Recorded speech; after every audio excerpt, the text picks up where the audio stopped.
Hello, I'm Jane Simpson.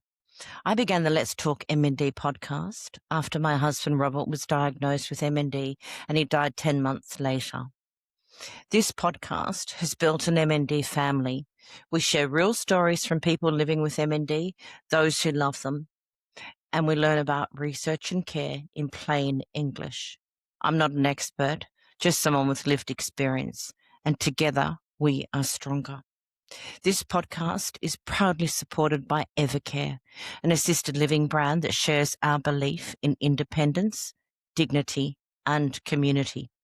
You can learn more about their range at evercare.com.au, or you can find them in Bunnings warehouse stores nationally. I'm so thankful for Evercare's support of the MND community, and I really hope that you enjoyed today's conversation. Today, we're very lucky to have Rob and Sue Taylor with us. Now, I only know Rob as Bob on Regardless, basically, which is his handle on social media and which is absolutely sensational. I'm finding him a very brave person. I'm finding him a bit of a warrior. Oh, that's what your T-shirt says, MND Warrior. And I approached. That you believe it. Yeah, true. Approached him just before Christmas and said, I'd really love you on the show. And he said, yeah, but Sue's coming too. Well, Sue is a warrior in her own way. So we also want to hear from Sue. So good morning, the two of you, all the way from Queensland. Good morning, Jane. Thanks for having us on. The question that I always start, it's my pleasure, is, and I want the two of you to answer this one at a time, is who are you, not what do you do? Would you like for me to go first? Yeah. Well, I think I'm the sexiest man in a wheelchair. Well, hello, didn't you see the award on the front of People magazine? Exactly right. No, I'm a quite shy, nice person.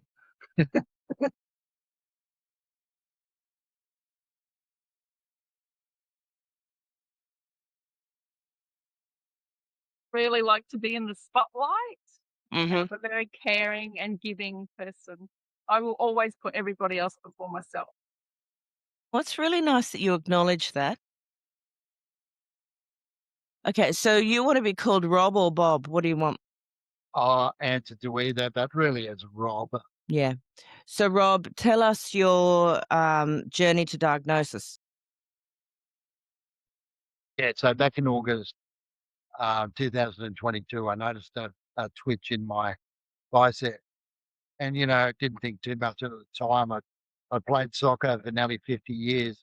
So I thought, oh, here we go, another sporting injury that I'll have to, do something about. So I left it probably for, I don't know, 6 or 7 weeks. Ended up going to the GP, incidentally, just to renew some scripts. And whilst I was there, my bicep was, twitching away. And I just pulled up my sleeve and I said to the doc, hey, what do you think of this? And, her expression just changed straight away. And pretty much straight off, she said, I'm going to send you to a neurologist. And that seemed very surreal to me. It was like, I didn't really have a response to that. I was just trying to process how you go from a twitch to seeing a neurologist. But anyways, a couple of months later, we got to see one, and he sent us off for the Mirada test, the MRI, the blood test. Went back for those results. Nothing showed up. So we went on to another neurologist, and then he within about 20 minutes just basically said, that I I I think you have motor neuron disease. And from there, he said, look, I'm not 100% sure. I'm going to send you on to another colleague of mine, Rob Henderson. And he said, I'll see what he has to say. And anyway, so the journey after that was pretty much, just routine, I suppose, and Rob confirmed it, and that was it of 2023. It's a long time to diagnosis. What were you doing for work before all of this, besides being a football star? I'm an audio-visual technician or commercial AV tech. So, I'd be running around. I worked for the University of Queensland for 20 years. And in that job, I was a team leader and designed a lot of the lecture theatres and built a lot of the lecture theatres for UQ. I went on from that to work for the Department of Justice to look after their courts throughout Queensland.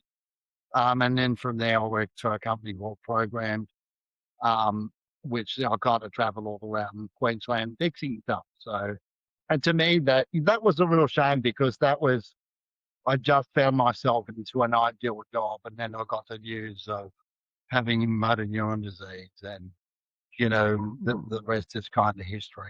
How old are you now? I'm 56, turning 57 short. You're a baby. Sue, that's a lot for you. What did you know about MND when Rob told you that or when you learned that he had it?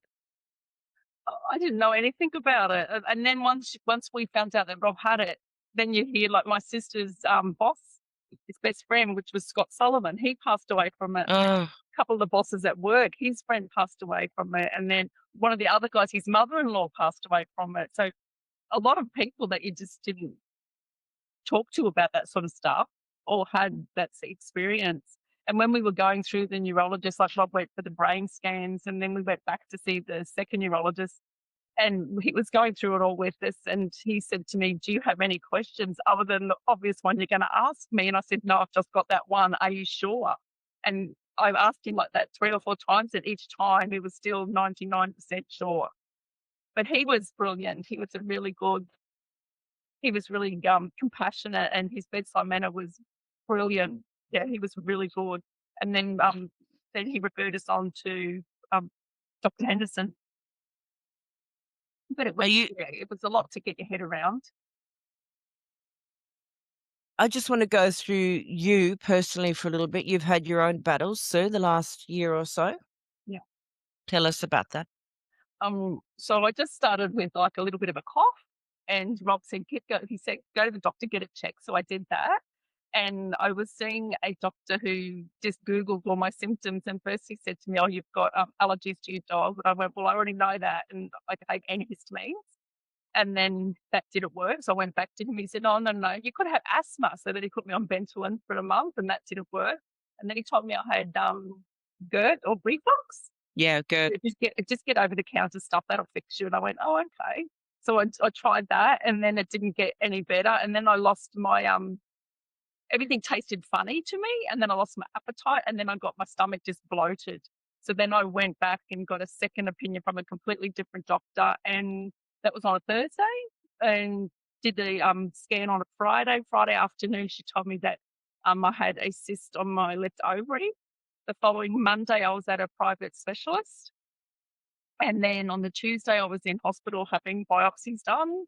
Then we went away on our cruise, and we had like a 7-day cruise to Cairns. And then when we came back, I was back in hospital doing the biopsy again because they messed it up the first time round.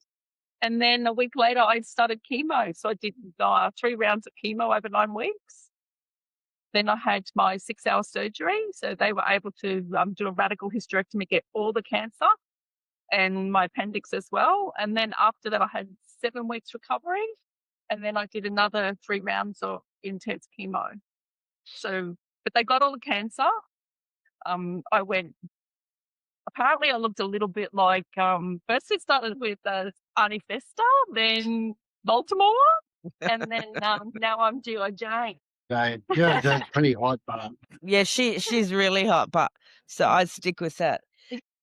I've got another 10 rounds of immunotherapy, so by the end of this year I should be finished and hopefully never have cancer again, because this is my second dose of cancer. But I think things happen in threes. I had cancer, Rob got motor neuron. I've had cancer again. That's our 3. Yeah, really. You're overachievers, and I think you should stop it. Absolutely, as always, Jay. Yeah, just Sue, You I know was what, really Jay? I got through it. I'm alive. I've got hair. I've got eyebrows. I've got eyelashes again. And I'm down to the weight that I wanted to be. It just took cancer for all that to happen. exactly. See, there's no loss here. It's all the weird. I can see why you two are together. You're a perfect couple. Yeah, brilliant. I'm sorry that you've been through that. Thank you. It's not an uncommon story, though, sadly, when one partner has MND and another has cancer. Oh, It's I just thought everybody says to me, "Oh, you should go to church and you know and pray and God will help you through this." I said, "I'm not even speaking to the man upstairs at the moment. He's given us more than any couple shall have to deal with." yeah, I'm yeah, still not bugger. speaking to him. Fair call. Totes fair call. You're looking really good. Thank I you. love your eyebrows are back. Your G.I. Jane hair is rocking. Yeah. Go you. Yeah, I've got all these styles that I've got for the different stages. Good. Unlike your husband. Yeah. No, I do my best for him. We were going to try it perm later today, but you know, Yeah, no, really, don't. So, Bob, you are heavily involved in the MND community, and you're doing. So, tell us a little about that, and then also, I really want to know about your robot walking and your gaming, and anything else you do that I don't know about. Okay, so yeah, I guess I decided a long time ago, when I first got MND, I guess it was never for me about why me. It's like, well, what do you do? Well, what do you do about a disease that really can't be treated? You know, and the only answer to that is research, and that really is Captain Obvious. So to me, I kind of just when here I am, you know what I mean. Basically, to UQ, what programs have you got, and how can I help? Can I just say for everyone listening around the world, that's University of Queensland, It is the UQ. University of Queensland too. It's some brilliant people working there. Yeah. So anyway, so I'm doing a few things there, which is the MEN program, and I can't remember what that acronym stands for, but basically it's looking into gut health, and our gut health is related to motor neuron disease, and that's been a study I've been doing since 2023, sort of the end of 2023, and that'll be ongoing until the end. Last year I was involved in the exoskeleton trial. That was really cool because I got Yeah. to see a robot. That was Explain how that works. well. That's so basically what it is the exoskeleton itself is a device, mechanical device that has a couple of motors on it that attach to your legs.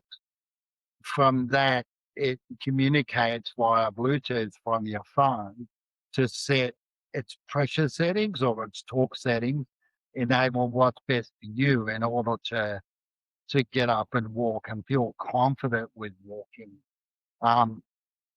So it's a bit like a power boost to your legs, if you imagine that. It's making up for whatever the loss in muscle is in your legs. So that's kind of groundbreaking type of research, and will open up at some point a better life to those that are struggling with MND and have weakness in their leg. Just simple things like being able to climb upstairs and getting in and out of cars. And, we all know where this leads, but in the interim, you can get more out of joy of life. And I think that's where technology can really help us.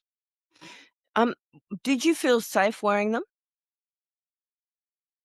Did I feel what, sorry? Safe. Yeah, I look, and I'm poised with that one. If the settings are good and spot on, of course, it was in a very controlled environment, so I had the scientists around me all the time. But the one thing that it won't do is it won't stop you from falling. Okay. So there might be in a generation or two to come where it's got some sort of gyroscopic instrument that's measuring, tilt and all that sort of stuff. Yeah. But yeah, so it did feel safe, relatively safe. You walking on flat ground. It did struggle a little bit if you went on inclines because it was a static setting, so the setting was all the same, whether it was going uphill or going downhill. So there's definitely a technique in order to walk with it, but it's a lot safer than trying to walk by yourself. No, yeah. Bonus. He thought himself a little bit like Steve Austin, Yeah. Million Dollar Man. Yeah. Well, I saw the photos. Yeah. I saw the photos and videos, and I thought that you did look very $6 million-ish. Yeah, thank you very much. Yeah, my pleasure. Are you taking part in any other pharmaceutical trials? Not at this point. I did do some trials revolving around MRI scanning and looking into the science of the brain and how the brain's affected by MND. But that program only lasted 6 months for me. I also did another one on speech with the speech therapists at UQ and how speech changes across the course of the disease. And, they're trying to research in whether or not, exercise is good for your vocal cords or it's not good for your vocal cords. There's no real science into either basket at the moment. They don't really know. That's what I hear. So that was an interesting thing to do as well. Your voice is very strong. It is. In the morning. It is in the morning. By the time sort of 3 or 4 o'clock comes in the afternoon, because my breathing's down a fair bit, it tends to wane. So yeah, I get a little bit harder to understand. Are you using non-invasive ventilation? Yeah, using the BiPAP. And it's usually what I do in the afternoon, Jane. I just, pop on there for an hour or two, fill the lungs back up, and off I go again. Do you have any capacity to walk?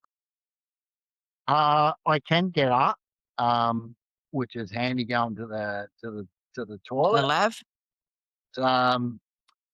Not really, not comfortably. I've got to be braced. Like I couldn't even do it with a walker now. Okay. Do you two have help in the home? We have carers here every day from 6 to 2. Good. I've gone back to work 2 days a week, so we have a carer stay overnight, the nights before I work. And we have Clay, one of our sons that lives at home with us. So he does all the manual yard stuff when I nag him enough, like not used to do. But yeah, so we do have help. Okay, good. Yeah. And we call on, we've got family that we call on. So. Yeah, we have got a wonderful group of carers, James. So that makes a hell of a difference. That, for us, it's been 2 sick people that have been trying to look after each other for the last 12 months. Yeah. It's been a real shit show, I have to say, and what's got us through is those carers and, our tight family members and our sense of humour.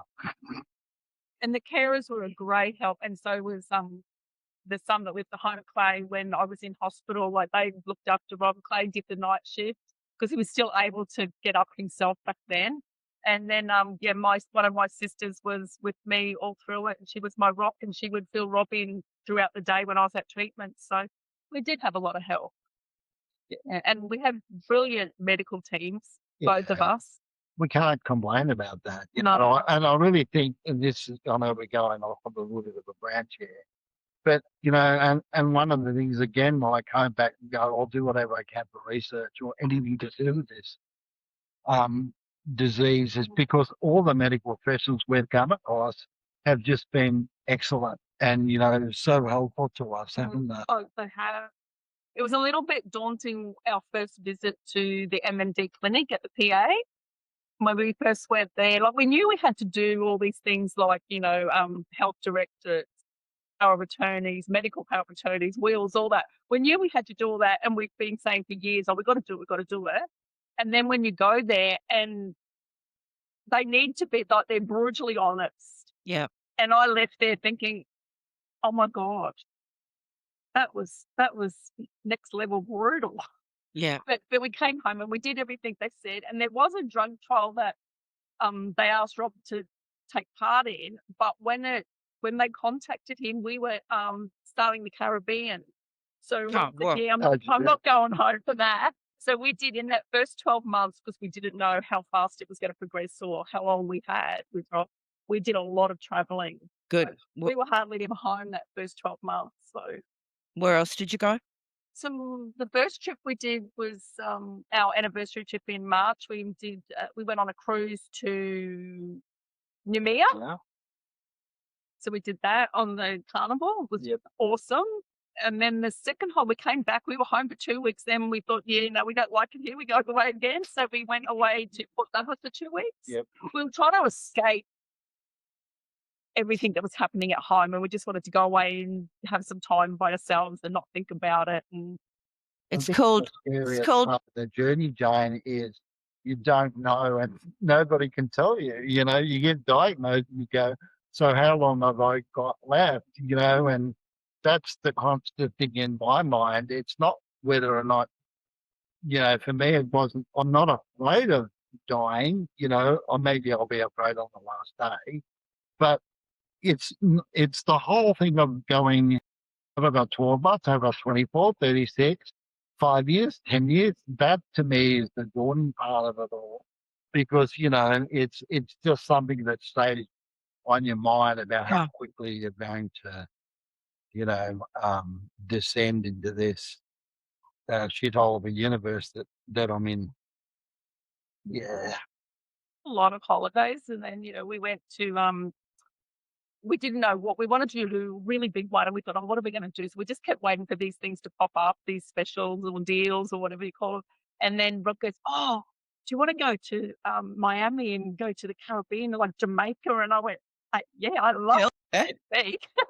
So we did. We flew 14 hours from Brisbane to Vancouver, then 7 hours from Vancouver to Miami. We spent 4 days in Miami. Then jumped on the cruise ship and did some of the Caribbean islands. We went Nassau, Jamaica, Mexico. Then we came back. We went to Dominican Republic, Puerto Rico. It was brilliant. And in Nassau, the pigs swim in the water like they're swimming with humans. Oh, I saw that recently. Yeah, I was blown away. And then when we were in Nassau, we went out to a place that they called the Blue Lagoon, and we swam with dolphins. Our dolphin only had one eye, but he was still a cheeky dolphin, wasn't he? Yeah, it was brilliant. I loved it, swimming with the dolphins. The water was, even though it was a hot day, the water was icy cold and crystal clear in all Caribbeans. Yeah. It was beautiful. We sailed past Tom Cruise's house. Oh, yeah, so we went past Tom. He's got two. He's got his mansion and then the guest mansion next door. Well, you don't want people catching you in your undies in the morning, No, or dancing around in your white shirts. Yeah. No, I do that most mornings, Jay. And his Deadpool boxes. Yeah. Oh, thanks for that vision, Sue. Yeah. Get that out of my brain at some point.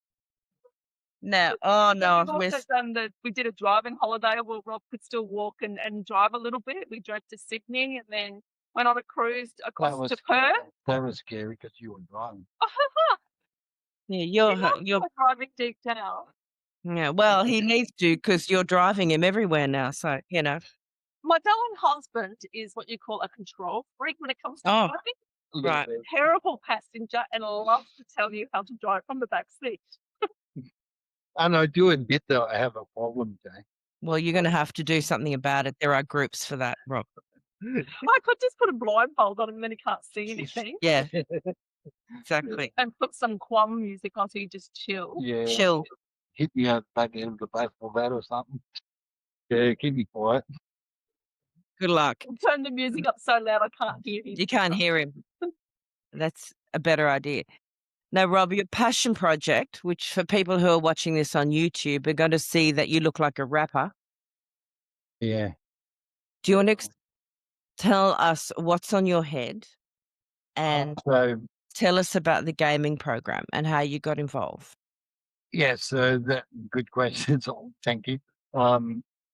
The thing that's on my head that you can see at the side there is a head mouse, and I can control up to 3 devices with it. So I control my gaming PC, control my phone, and then I control my iPad as well. The thing that the head mouse is sitting around is my very cool durag. So there's a bit of sweat coming down the brow, so it's very practical, and it also looks pretty hot as well. Yeah, because you are the sexiest man in a wheelchair, so Absolutely, you got to keep just the reputation. tops that off. Yeah, And we can add headbands to it to spruce it up and colour it a little bit. good, Yeah. good. But anyway, so yeah, I've got involved. Just luckily for me, it was just like this gift from the heavens that MND Australia and MND Queensland got together and wanted to do an article and more to inform, I guess, a lot of professionals around Australia that how you would game when you had motor neuron disease. And I'm here to say to everybody, it is very, very possible. And I'm not talking about just game on your phone or game on your iPad. I'm talking about serious gaming. I play a MMORPG game. Before we go on with that, what's the actual name of this project? The name of the project was called Game On. Yeah, so that just gave me this terrific opportunity and permission from the wife to play as much games as I wanted to. Well, you needed to shut him up, Sue. So I've got Rob in one room yelling at who he's playing with, and then we've got Clay in the other room Clay. yelling at his mates playing a different game. Oh, it's wonderful. God. So anyway, yeah, so we between me and my son and a few other people, we ended up, building this little kind of console together because I've pretty much lost use of my hands and definitely my fine motor skills. I can't really use the keyboard and can't really use the mouse. So this is what the head mouse is all about. And then I have foot pedals that I emulate keystrokes with on the keyboard, and that's been extremely challenging with some games, but I've been in my absolute element trying to work. This is so good for you because it kind of in some way ties in everything that you've been doing with AV your whole life. Purpose,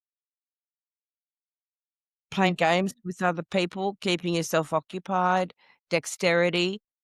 So I can't remember the name of the guy who developed this. I spoke with him at one time. He said it's not just to stop people being bored, it's to incorporate all of those different things into this program. Social connection so that you're not so alone. The dexterity, as I said, the using your brain, and you're a living example of all of that. Absolutely, it's I from my own point of view, I can't recommend it enough. Because I think one of the struggles you have with MND, it's a fantastic mind game.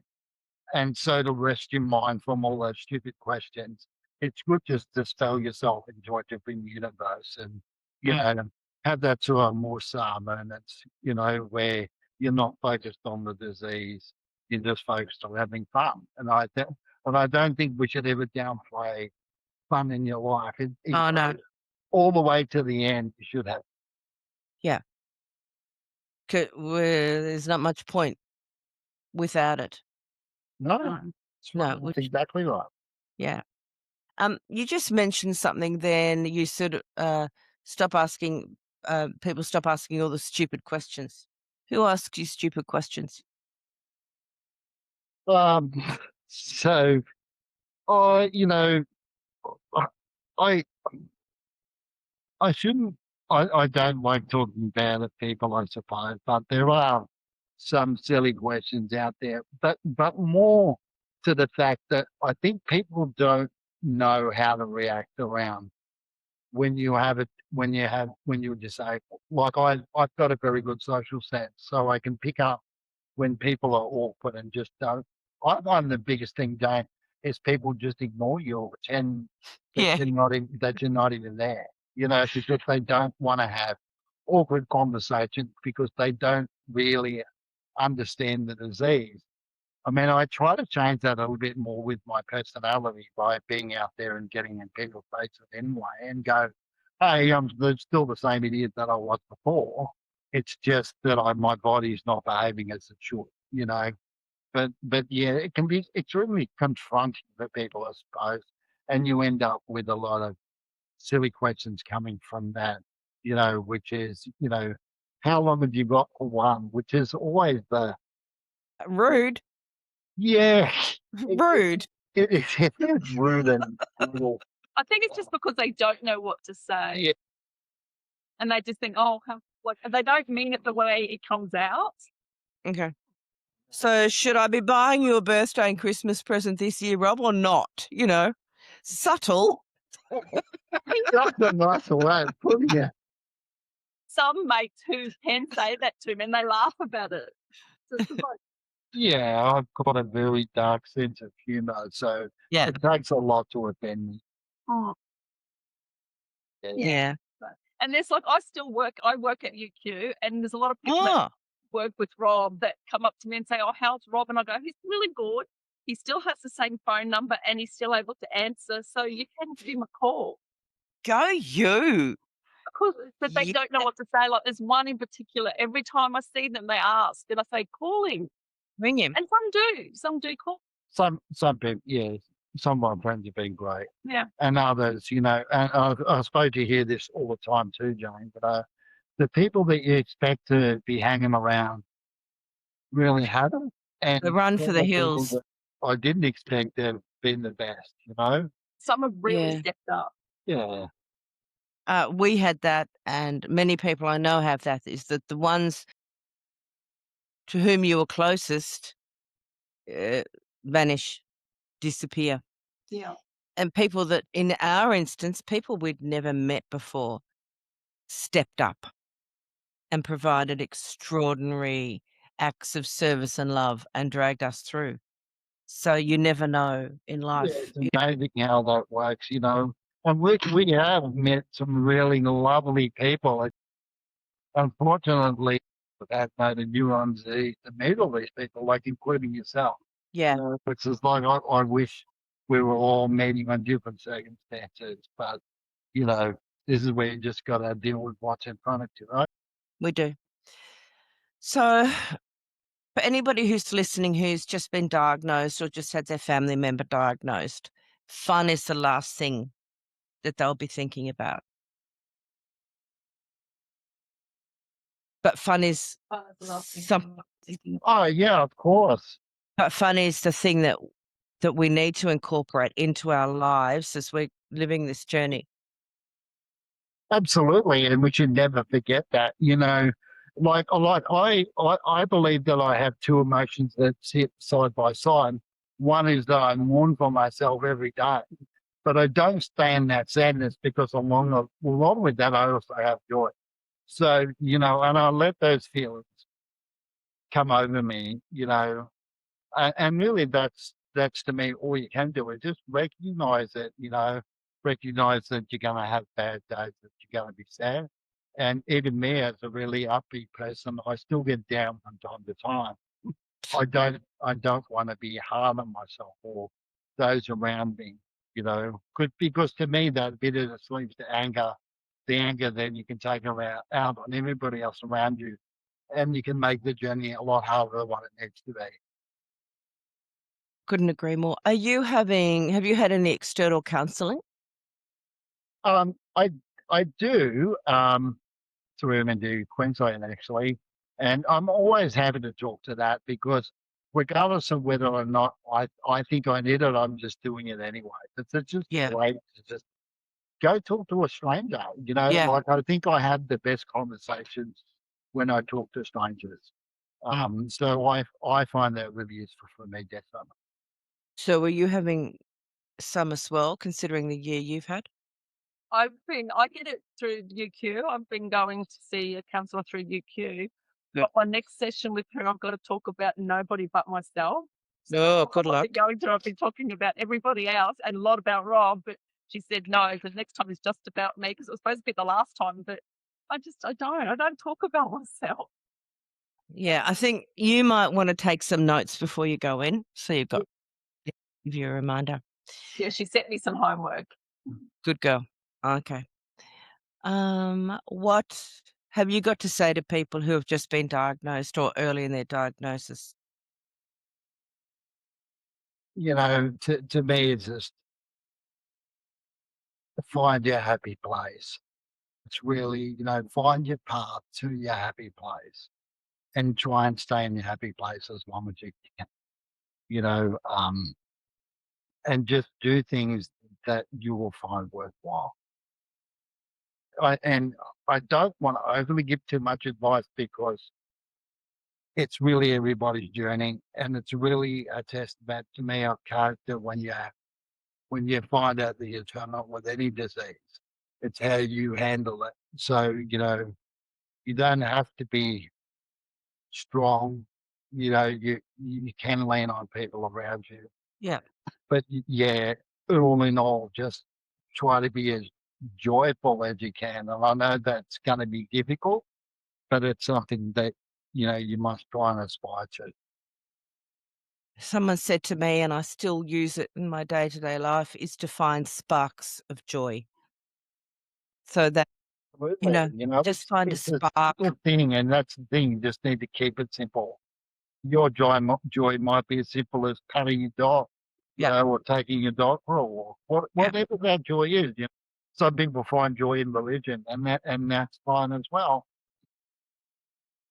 For me, I find the joy in what's around me, and obviously my life.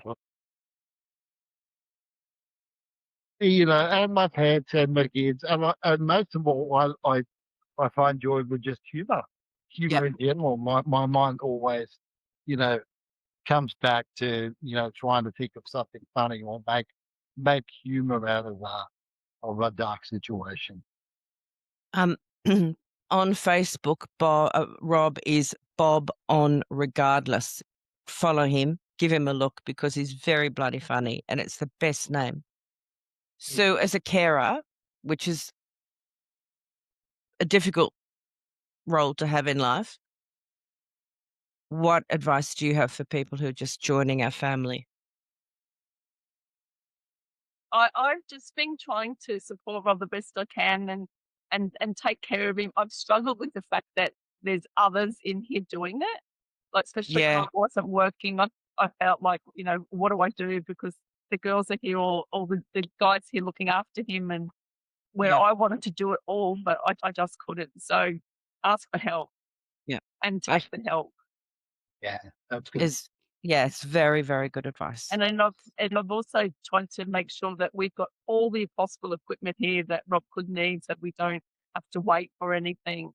So being prepared. Yeah, for Becky's 6 stages. months ahead of the piece, and having a good OT is really key to that. Yeah, at least 6 months ahead. Have you had your bathroom? Having a great support coordinator too that can hurry things along when things are, dragging. Yeah. Have you had your bathroom modified? Yes. Yep. Yes, that was done. We've had concrete paths put in so he can escape easily. Good thinking for both of you. Where's Rob? He's buggered off down the path. Yeah. We did a few things before while we were waiting for all that to happen. Like we raised the deck so we can go straight out from the family room straight out onto the back deck because it was a step down, and Yeah. And we've done the pathway down to the office so that when I'm working, it can come down and see me throughout the day, and I go upstairs and yeah. I look forward to that, don't you? Me annoying you even more. Yeah, I was just thinking she's gone. I wouldn't have built that ramp. I would have kept that step there. Half a day of quiet. Yeah. No, You but I too. have brought him over to follow my football team, not his anymore. He's sort of come over to Yeah. Who's that? Redcliffe Dolphins. Rob is now a Redcliffe Dolphins supporter. Are you Rob? Oh, you know, my heart belongs to Canterbury Bankstown. Yeah, Yeah, definitely. They're a good bunch of blokes.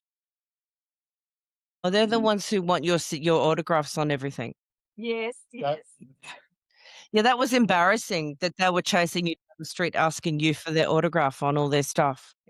I had to say, wait your turn. Yeah, wait your turn, boys. He's the sexiest man in a wheelchair. Yeah. Actually, Well, he does. He has random people coming up and chatting to him. Doesn't matter where we go. I've had it all my life. You know, you go to a pub, the drunkest guy in the pub will always come and talk to me. you got one of those faces. Robert has also done a lot of media for MND Queensland and MNDA, so you get to see his face splashed over the telly, the screens, the newspapers. So, you know, you are an MND warrior. You're giving to the future generations, and we're really, really grateful for that. Yeah, thank you, Jane. And that's the absolute intention. You know, I always think about the people that come before me.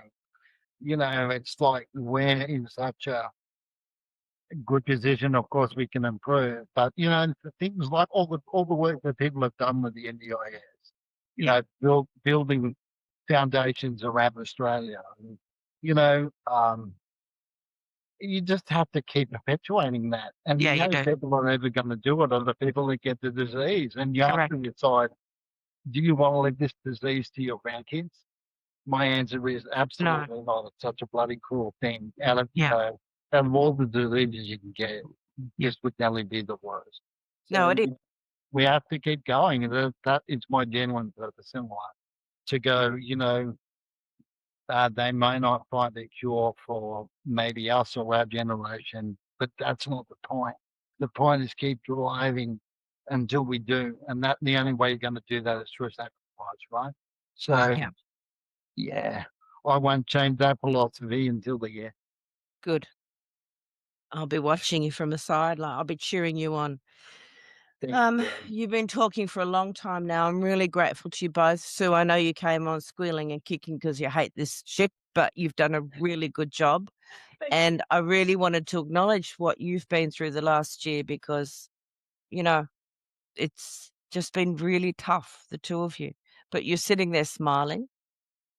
Always, Jane, always. You're looking really great.